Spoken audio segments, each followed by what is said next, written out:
tired of running the complaints of vendors in the Mandeville market who say they are being unfairly treated or targeted by the Manchester Municipal Police. But the municipal corporation, which operates the market, is refuting those claims. Krista Campbell has the details. The Mandeville market in Manchester abuzz with the activities expected at such a facility. But inside, vendors say things can get quite explosive, and they're tired of it. Miguel Edwards says municipal police target vendors on a weekly basis, and they don't have to be selling in no vending areas for that to happen. This is the corner where I take the stall from through the hill, the market area, where no car drive down there so for bring up their goods. Car drive down the side, the first place for myself for bring up their goods. So you can't leave the stall there so they authorize you to move from there. No, carry the stall at this corner. If you leave it here so they mash it up. He says the municipal police have destroyed over 10 of his stalls.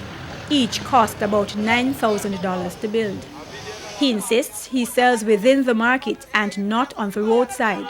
But manager for municipal and commercial services in Manchester, Janice Mundell, says there's still an issue. This is a closed vendor. This closed vendor is supposed to be operating from a stall within the arcade. But these persons want to operate from within the market, the food market. So they want to come in, they put up these board structures to hang clothes where the food is being selling, and these are the things that we destroy because it is not supposed to be happening. On the matter of closing time, because on a Wednesday they give me out here to sell. We have somebody to carry the load, but the person cannot carry everybody one time.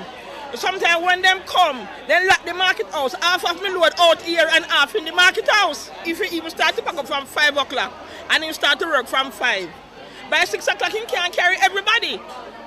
And when they come, even when we say leave the gate open, make we carry we refresh alone because we start to carry already. They still close the gate and gone. Ms. Mundell says majority of the vendors do comply, but for the few who do not. At 7, when the market is actually closed, they take the goods out of the market and go onto the roadways. So when the market is even locked up, at 8 o'clock, 8:30 now, they are pressuring the market attendants to open the gate to let them in. She insists the municipal police only act within the law to ensure order in the market area. We don't destroy stalls because the stalls are built by the council. However, what you have is vendors are on a daily basis making makeshift stalls and shops in the market and utilizing them in no vending areas.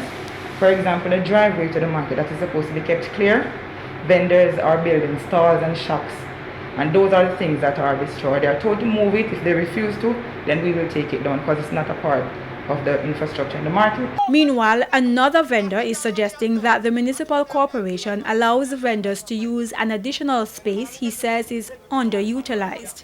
Every Christmas or every back to school, they have a place that they rent with, and that place don't use until another year Christmas. So me, I say, why you no rent every day? That's why you not have to run for the metro nor on the roadside. Krista Campbell, TVJ News.